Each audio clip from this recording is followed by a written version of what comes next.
So guys, as we've just been finishing up for the day, I've noticed that some seagulls out there diving for their food. Nature at its best. I thought I would take a bit of footage just to show you guys exactly how a seagull should catch their food. This is what a normal seagull should be doing to catch its food.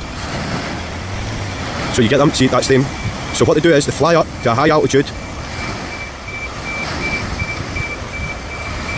Fly up to a high altitude.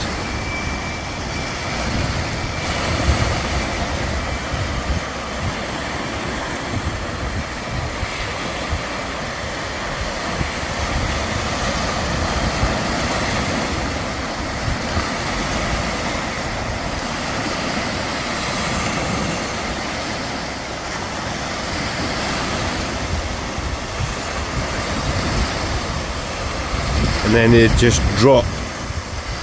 Boom. So I'm